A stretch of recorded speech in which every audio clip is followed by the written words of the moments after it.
very muted. I guess that's the best way of putting it. All right. So what does all of this mean for those out driving on New Jersey's roads and highways? It sounds like a lot of them have those courtesy cards. Yeah, it does. I was surprised by the numbers. But for the drivers, I think things are nearly back to normal in terms of the number of traffic stops that are being made. So be careful out there.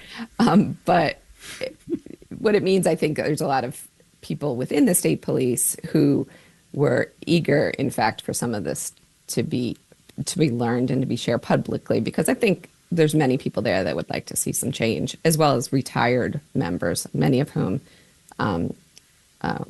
there's been a bunch of lawsuits too, trying to remedy the culture at the state police in New Jersey. We'll have to see how the investigations evolve. Tracy Tully reports on New Jersey for the New York Times. Tracy, thank you for joining us. Thank you, David. WNYC is supported by IBM. With IBM Watson X, businesses can build a custom AI assistant that can leverage their trusted data and be trained on their workflows. It can be tuned to do just what businesses need. More information at ibm.com/productivity. The following message is from the MTA. Now through December 24th, the Grand Central Holiday Fair in Vanderbilt Hall spotlights dozens of vendors selling gifts like homemade bath products, jewelry, art prints, and more. The Marketplace Morning Report is coming up next on WNYC.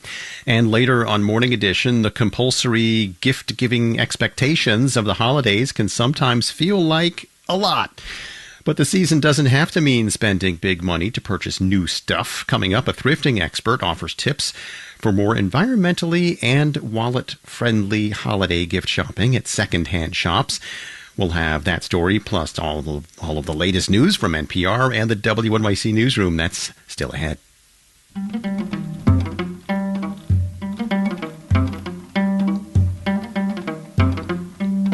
41 degrees right now, mostly sunny today with a high just of 47 degrees. This is WNYC.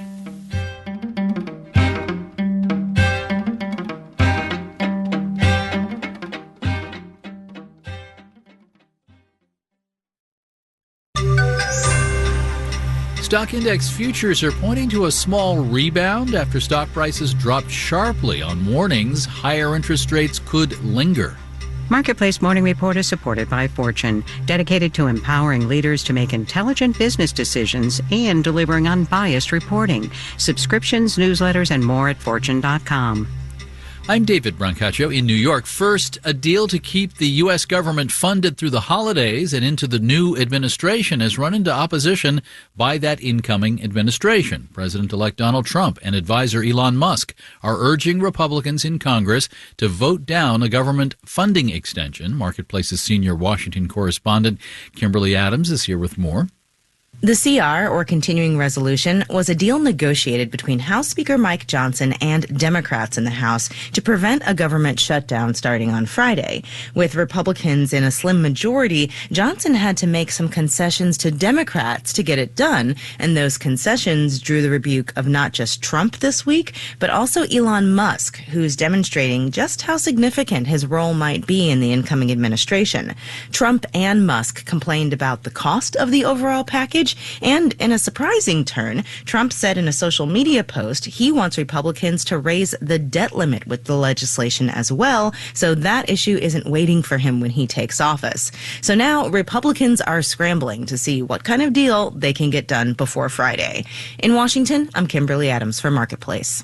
The stock market threw a tantrum yesterday after the chair of the Federal Reserve suggested interest rates could stay higher for longer given persistent inflation. The S&P 500 fell 3%. The Nasdaq fell 3.6%. The Dow fell 1,123 points, 2.6%.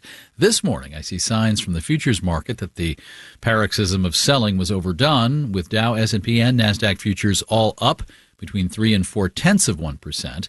It was the 10th day the Dow has closed down in a row. That is the longest string of down in half a century, 1974. The 10-year interest rate is up sharply as bonds tank. The 10-year yield is up at 4.53%, and this will seem a distant memory, but around about mid-September, the average 30-year fixed mortgage rate had dropped to 6.1% for a moment.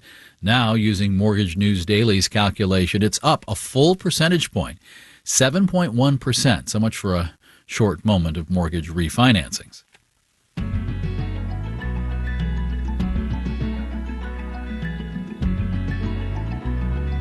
Marketplace Morning Report is supported by Schwab. Schwab offers investors choices like full-service wealth management, self-directed investing options, and trading on Think or Swim. More at schwab.com. To enliven this short day of December, what do you say to a trip to the circus? We have a series here about strange, in a good way, jobs. A job at the circus in 2024. What is that like? Alexandra Mancini is the head of wardrobe for Cusa. That's a traveling show from Cirque du Soleil. Marketplace's Erica Soderstrom caught up with Mancini backstage. Welcome to Cusa!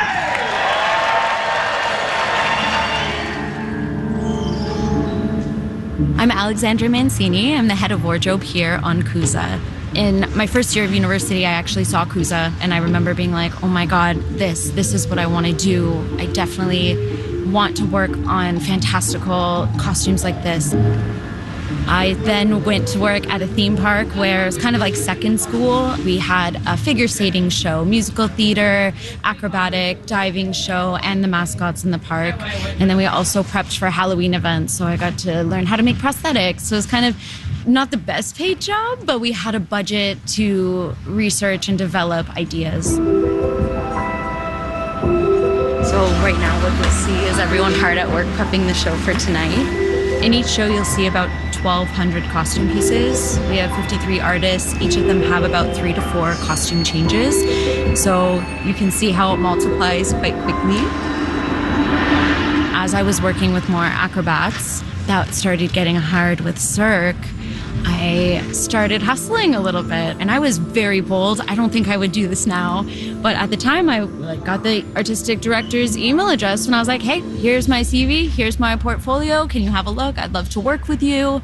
And I did that enough, and then kind of got a break, and finally in 2018 I started touring full-time. And then pandemic, so I worked in film for a while. And then when the company relaunched, I started on Cusa. The show that kind of brought me this dream is what I was restarting the world with again.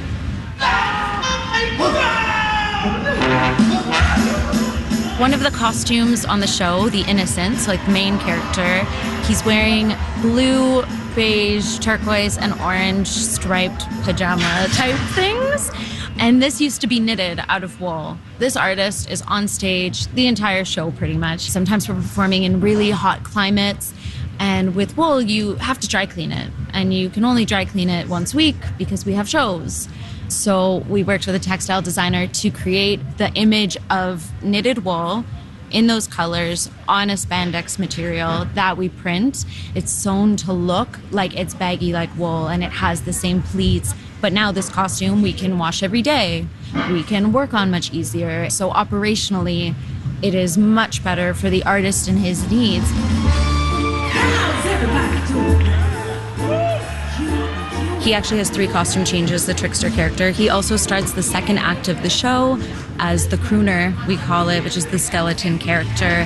He's doing flips, acrobatics, crazy dance moves, and he's wearing a full-faced mask. He does see out of hundreds of little holes, so we'll ask exactly where his line of vision is, exactly where he needs to see. We'll put more holes there so that his visibility is good, especially under stage lighting. It's super important. It took a little bit of time and interesting circumstances, but once you learn a show, I mean, it's kind of like my baby now. It's always been a dream to work for this company, to work on this show. And sometimes I have to, like, especially on the hard days when you're away from your friends and family, like pinch yourself and be like, no, you're living it. Like, you're here, you're doing it. And a big part of what makes this job beautiful is that we keep moving. And so it's like constantly learning. Alexandra Mancini of Cirque du Soleil, which is the largest producer of contemporary circus. What's That Like is the name of our ongoing series here. You work a niche or unusual job or heard of an odd line of work that you want to know more about? Email us, morningreport@marketplace.org. I'm David Brancaccio with our Morning Report from APM. American Public Media.